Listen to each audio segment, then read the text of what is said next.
Está no ar mais um Negócios e Soluções. É a parceria entre a TV Cultura e o Sebrae São Paulo que leva você, empreendedor, a entender melhor o mundo dos negócios. A gente já viu aqui em programas anteriores como abrir uma micro ou pequena empresa e como mantê-la em funcionamento. Mas o que fazer para que ela resista firme e forte por anos e anos? É esse o assunto de hoje. Negócios e soluções que duram. Vamos saber dos consultores do Sebrae São Paulo quais os caminhos para a longevidade de um negócio. Mas isso só no próximo bloco. O que você vai conhecer agora é a história do Manuel Benevides, o empresário que resolveu mudar de ramo e teve problemas no RH da nova empresa. Vamos ver o que ele faria diferente.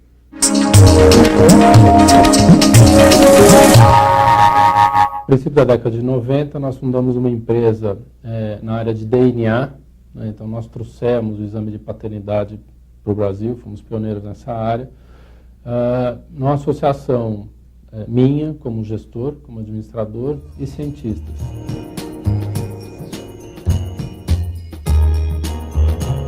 A empresa começou a se desenvolver e tinha três áreas muito claras, que é a área administrativa, comercial e a área técnica. E os funcionários da empresa começaram a não se entender direito, entendeu? Não tinha integração. Achávamos que eram mais importantes que outros, entendeu? Faltava motivação, entendeu? Tinha rusgas, e a hora que o trabalho de um dependia do outro, não saía. Então, isso eu acho que acontece em todo ambiente de trabalho, né? Mas a gente precisava entender por quê. Nós buscamos uma consultoria de RH. Nós começamos, então, uma grande terapia da empresa, né? Os funcionários sozinhos com elas e os diretores entre si, né? Sócios e diretores, né? Que era uma coincidência, né? Todos os diretores eram sócios da empresa. E isso foi muito bom para a reestruturação da empresa. Nós começamos com essa terapia, nessa formação de equipe, onde foi diagnosticado onde existiam os problemas de relacionamento, tá? Depois nós construímos a política de RH, que nada mais é que direitos e deveres de cada um.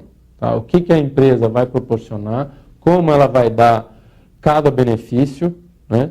E, por vez, pelo lado do profissional, qual é o compromisso que ele tem. Então, todas as regras muito claras. Uma pessoa era selecionada, contratada, ela recebia um livrinho, você lê, depois você assina, e você fica ciente de como são as coisas daqui para frente. Esse processo foi muito importante para a gente chegar a melhores resultados. O empreendedor precisa entender que a visão de fora, ela auxilia muito. Às vezes você está bitolado naquilo lá, você não está vendo as diferentes rotas que o mercado está te mostrando. Nós começamos com RH, porque era o que estava apertando o nosso calo, não estava legal. Agora, isso tudo trouxe uma gestão organizada da empresa, com um planejamento estratégico de longo prazo, um novo plano de negócio. Isso você vai aprendendo, isso é bom senso. Nada como usar a criatividade para contornar problemas que aparecem na empresa, não é verdade? Agora, vamos para um pequeno intervalo e já a gente está de volta. Até já.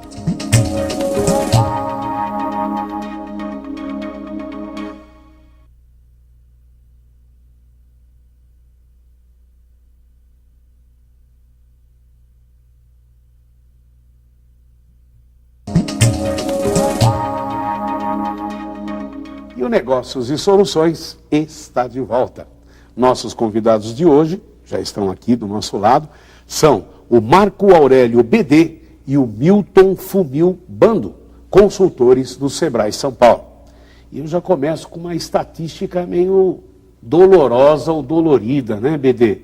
É verdade que mais de 50% das empresas não sobrevivem aos 5 primeiros anos? Exatamente. 56% não chega a concluir o 5º ano de atividade.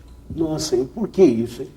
Existem 2 fatores principais aqui associados, né? O primeiro é a questão da atitude.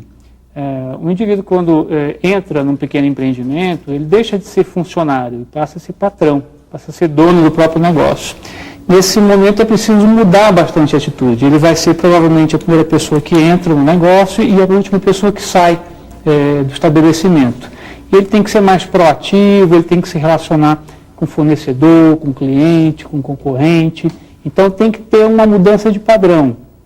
Não é mais empregado, ele passa a ser dono do negócio. Ô Milton, ajuda a gente. Quer dizer, não basta ter um dinheiro guardado no banco e a vontade de virar empreendedor. Precisa ter algo mais, né? Precisa assumir uma nova postura, não é isso? Sem dúvida. Além dessas atitudes, né, que o Dedê ele mencionou, tem aquela questão, principalmente nos primeiros meses, né, de abertura de um negócio, aquilo que a gente chama de a busca do ponto de equilíbrio financeiro. Então, toda e qualquer microempresa, nesse primeiro momento, ele busca os seus custos e despesas igualarem ao seu faturamento, porque até então ele tem prejuízo, ou seja, ele tem que bancar com este capital, essa reserva financeira que você mencionou, cobrir então esse prejuízo inicial. Dedê, fala-se muito da criatividade do brasileiro. O brasileiro, além de muito bem-humorado, é muito criativo, né? Agora, criatividade não significa que todo brasileiro também tenha o dom para ser empreendedor, né? Para ser empresário, não é isso? É verdade. Na verdade, ajuda, né, mãe? A criatividade é fundamental e esse é um aspecto bastante positivo da característica cultural brasileira, né? Para ser empreendedor. Você consegue ser flexível, você consegue ser maleável, você consegue se adaptar fácil às circunstâncias e isso vai ser fundamental para a sobrevivência do pequeno empreendimento. Mesmo porque o mercado muda e você precisa acompanhar o mais rápido possível até se antecipar às mudanças de mercado. Milton, o Sebrae faz um trabalho bastante intenso no incentivo a novos empreendedores, né? E os pequenos empreendedores até esse 5º ano aí, tem especificamente algum projeto, alguma assessoria, alguma consultoria do Sebrae para ajudar? Sim, nós temos diversos produtos, né, que nós disponibilizamos através dos nossos pontos de atendimento, que são os nossos escritórios regionais. São 32 no estado inteiro. Dentre esses produtos, nós temos diversos cursos, palestras, atendimento de consultoria individual e coletivo, ou seja, nós temos uma série de produtos e ações disponibilizados, a grande maioria gratuitamente. Ô Milton, é muito comum a gente ter o caso de funcionários que por esforço, por competência, se destacaram dentro de uma empresa, principalmente no setor de vendas, né? Aí o funcionário conseguiu ganhar boas comissões, ele fala assim, bom, agora eu vou partir para o meu negócio. Quer dizer, ele tem vontade, ele conhece o mercado, até que ele foi vendedor há muito tempo, mas se ele não tiver outros atributos, inclusive até do próprio planejamento e da mudança de atitude, como falou o BD, ele pode se dar mal, né? Claro, sem dúvida. Inclusive, o segundo ponto do alto índice de mortalidade é a questão da gestão básica, que as microempresas geralmente não têm, não fazem, não praticam. E essa questão da gestão básica está relacionada aos controles básicos operacionais. Ou seja, o empresário desconhece, não tem domínio sobre o seu negócio. Então, a grande maioria, né, de acordo com estudos que a gente tem feito de determinadas atividades, por exemplo, padaria, farmácia, mini mercado e assim por diante, nós constatamos de que a grande maioria, por exemplo, em algumas atividades chega a 85%, 90% de empresários que não têm controles básicos de gestão. Muitos desconhecem, inclusive, o seu faturamento real. E aí, então, quando eu disse do ponto de equilíbrio financeiro, muitos desconhecem quais são os seus custos e despesas reais, né? Então, de repente, ele nem sabe qual é o seu ponto de equilíbrio, né? Essa é outra grande dificuldade. E ponto de equilíbrio é a alma da empresa. Quer dizer, se você não chegar até lá, alguma coisa está errada, né? Claro, porque senão o prejuízo será constante, ou seja, até ele atingir o ponto de equilíbrio, ele está tendo prejuízo. E esse prejuízo é bancado, né, por esse capital de giro, esse recurso, né, essa reserva financeira que ele tem. Até esgotar esse montante, aí de repente ele consegue se manter. Terminando isso, muitos, inclusive, acabam entrando em outras linhas, né, tipo banco, né, um agente financeiro e, eventualmente, até agiotas. Né? Muitos, inclusive, procuram famílias, né, buscando esse recurso. Tá, então, aí um bom caminho para quebrar, né? Exatamente. Por quê? Porque ele não, enquanto ele não descobrir o que é que está provocando essa não chegada ao ponto de equilíbrio, né, não adianta você injetar recurso financeiro, tá certo? Ou seja, ele tende só a aumentar, né, o seu prejuízo. Vamos ver um caso, bem no centro de São Paulo, de uma empresa que já existe há muitos anos, é uma pequena empresa, mas que mostra uma característica importante, criatividade, inovação. Acompanhe comigo esse caso, vamos lá. Na década de 50, a cidade de São Paulo vivia os anos dourados. O centro era frequentado por famílias paulistanas e o comércio bem diferente de hoje. Foi nesse cenário que Roberto Marques, um filho de imigrantes portugueses, abriu o primeiro negócio. Comecei em 58, numa lojinha pequena, de 2 metros quadrados, na porta de um restaurante, que era o início de todo mundo, né? Mas sempre com o intuito de ter uma loja. Demorou. Logo no começo surgiram as primeiras dificuldades. Em 60 começou a ter uma queda, então eu parti também para, paralelamente, o ramo de gravação. Fiz um curso de caligrafia e tal, veio um gravador de Manaus, inclusive esse gravador, ele trabalhou comigo há uns tempos, ele que sugeriu o nome na época de pôr o médico das canetas, né? Na década de 70 foi inaugurada a primeira loja. Em 72 passei para outra loja um pouco maior. Logo depois ele abriu as portas no endereço em que está até hoje, bem no centro de São Paulo. Em 80 foi a fase boa, começou a voltar o uso de caneta de pena. E, em consequência, os concertos também, então aumentou tudo, né?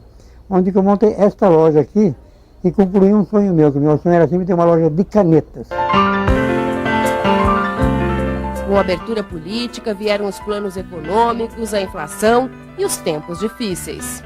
Eu comecei a trabalhar com outras coisas também, né? Gravações, consertava pulseira de relógio, consertava joia, tudo que aparecia.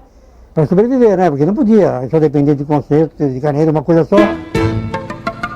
Hoje, seu Roberto é um especialista no que faz. Ele conseguiu realizar o sonho que começou em 1958. Hoje a nossa loja é uma das que mais vende canetas tinteiro no Brasil. Nós temos aqui uma equipe muito boa que orienta, sabe? Temos assistência técnica aqui também, que atendemos qualquer coisa. Então, se for preciso, a gente vai na casa do cliente. Você tem que ser muito honesto, tem que atender bem e entender do ramo.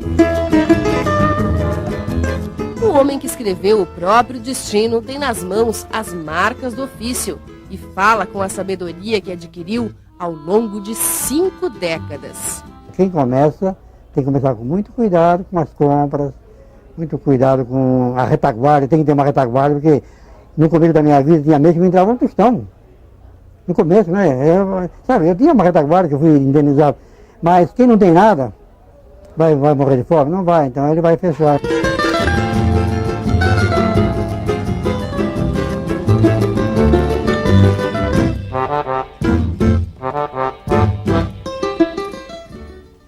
Tá aí, ó, a história do seu Roberto. Bonita história, né? São Paulo de 1958, época que se usava muita caneta tinteiro, com certeza chapéu, também vendia-se muito chapéu naquela época.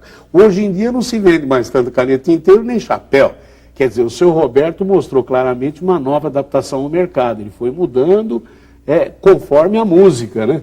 Exatamente. Uma característica muito importante de você se adaptar às mudanças do mercado é fundamental. Mudam as necessidades, mudam os gostos dos consumidores, mudam a tecnologia e o empreendedor precisa acompanhar essas mudanças. Quer dizer, está atualizado, plugado no que está acontecendo no mundo. Exatamente. Está sempre acompanhando essas tendências de mudanças do mercado e, se possível, até se antecipar a elas, para poder estar preparado para qualquer situação. Ô Milton, voltando ao assunto